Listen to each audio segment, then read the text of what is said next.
Elizabeth Warren went on Sirius XM's Alter Family Politics and discussed the issue of money in politics. Let's watch. Senator Warren, what do you think about President Obama accepting $400,000 from Wall Street? Well, I was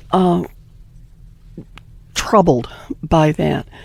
One of the things I talk about in the book is the influence of money. I describe it as a snake that slithers through Washington, and that it shows up in so many different ways here in Washington. People understand that the money that goes into campaign contributions, and when I say understand, I don't mean they think it's okay, but at least people see it. The money that goes into hiring lobbyists, but it's also the money that goes into bought and paid for experts, the money that goes into think tanks that have these shadowy funders, and the think tanks always come up with the things the shadowy funders want them to come up with. Even advertising, how I talk about the studies that show that when an industry takes out ads, it changes news coverage. I even talk about the United States Supreme Court and how much more pro-corporate it is becoming because of money that's being spent in Washington. So, the influence of dollars on this place is what scares me. I think it ultimately threatens democracy. And one of the reasons I feel so urgent when I wrote this book is we have to think about what the tools are to fight back against it. And yeah, we go out and we raise money as best we can, but it's a money versus money war. Believe me, the rich will always win that one. So, what I'm pushing for, and what I keep talking about in this book, is the rich and powerful. They got money and they got power. That's the definition. But there's more of us than there is of them, and we got to use our voices and our votes and fight back. That clip right there really sums up why so many of us were so colossally disappointed in Elizabeth Warren during the last election. Because everything she said was spot on. She really seems to fundamentally understand the virus, the cancer that is money in politics. She describes various different aspects of it, whether it be lobbyists or campaign contributions or paid for so-called experts or think tanks that do propaganda, that bias the debate, that change the conversation in news coverage, that just really corrupt the whole process. She says it threatens democracy. That's right. We function more as an oligarchy now than a democracy. That's what that Princeton study showed from a few years back. Congress has basically a 9% favorability rating. That's in a country where we pick our leaders. That doesn't make any sense. It's because they're not representing us. They're representing the corporations. They're representing their donors. They're representing billionaires. So she appears to completely get that. But she endorsed Hillary Clinton over Bernie Sanders. And Hillary Clinton is the status quo. Hillary Clinton is business as usual. The Clintons have taken $3 billion in their careers from various special interests. I don't even need to get into the details because all you guys know them up and down, but Hillary taking $675,000 for 2 speeches to Goldman Sachs. They're not giving her that money because they're interested in her thoughts on LGBTQ rights. They're giving her that money because it's a preemptive bribe. They rolled the dice and thought, I think it's likely she'll be the next president. Here's some money, so when you get in office, we're going to call you. And you better take that call, and you better do our bidding. Let us, dodge our taxes and use this offshore tax haven. Give us some corporate welfare, deregulate us, let us get away with doing more crimes and using fraud as a business model. That's what it's about.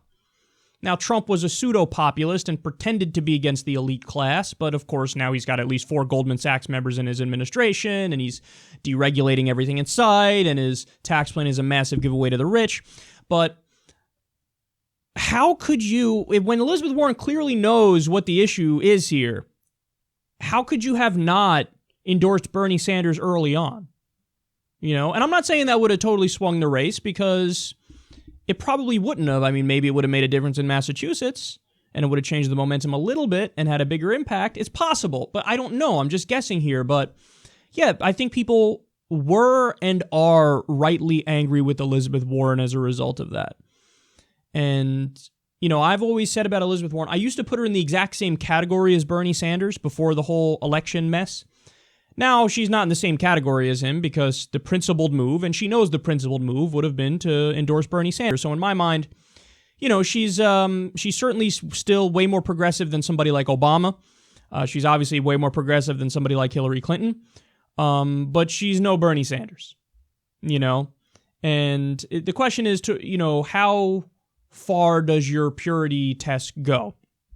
Everybody knows I'm actually one that supports a purity test rather vocally. So do I have a purity test? Sure. If you take money from big corporations and PACs, strike one, you're out. I'm done with you. I'm done. You also have to support Medicare for all. You have to support a living wage. You have to be in favor of getting out of these unnecessary offensive nation-building wars. So yes, I do absolutely have a purity test.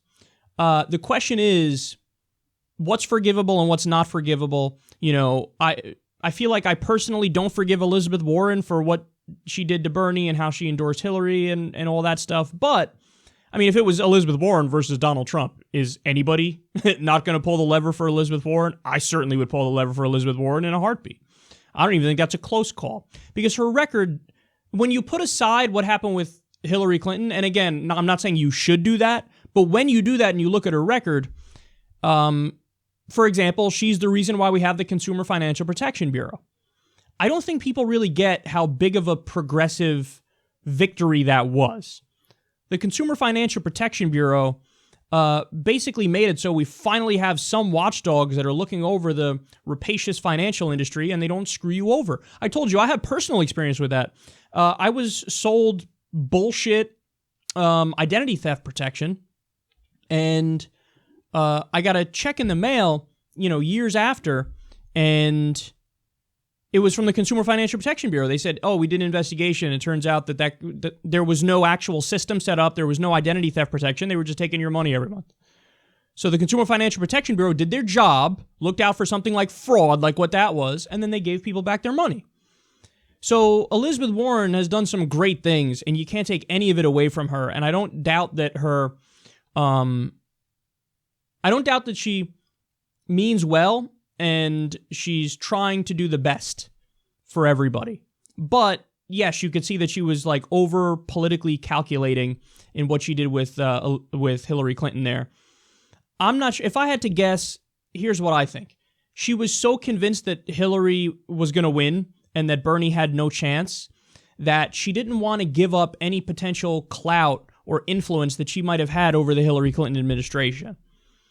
So, it's a little bit of a Trojan horse type of an approach where it's like, I'm not going to say anything to endorse Bernie, even though I obviously in my heart of hearts would prefer Bernie, because I agree with him much more politically. But I won't say anything when it's already kind of over. I'll endorse Hillary, and then I'll try to have influence from within and be like, what do you mean? I've been on your side all along. Because it is well known that the Clintons, they literally have an enemies list.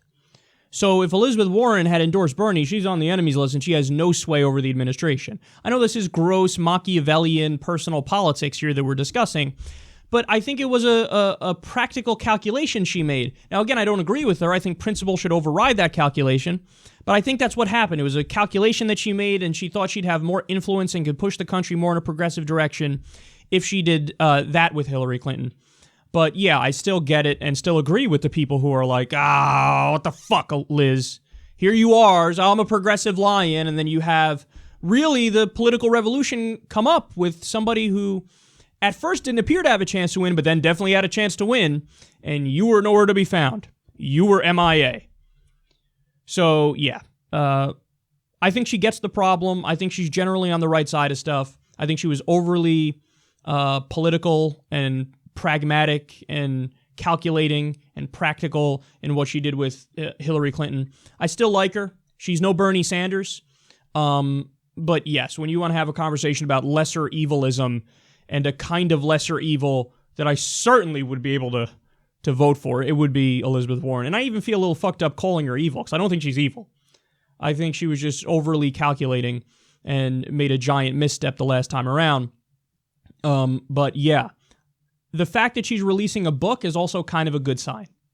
Because what that means is she's really thinking, if not had already made up her mind, I'm going to run in 2020. And I think if she does run in 2020, I think she will hand Donald Trump his ass.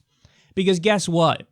There are a lot of corporate Democrats out there who all they don't know how to argue against Russia. Oh my God, Russia, Putin's puppet. I'm an idiot. Yada, yada, yada. Like, that's what corporate Democrats do all the time. What will Elizabeth Warren focus on in her campaign? Substantive issues. She will bludgeon him over the head, hit his orange face repeatedly with the fact that he has at least 4 Goldman Sachs people in his administration. He just passed a bill or just signed an executive order that allows coal companies to pollute waterways. He signed a piece of legislation that only 6% of the American people supported to take away your internet privacy and make it so your personal information can be sold to third parties. She will take substantive policy and destroy him with it. She'll talk about his tax plan and how it's the Bush tax cuts on steroids and it's a massive giveaway to the rich and he's a sellout and he said he was going to get us out of NAFTA. He didn't get us out of NAFTA. She'll take substance and destroy him with it, and she will landslide his punk ass if she were to run in 2020.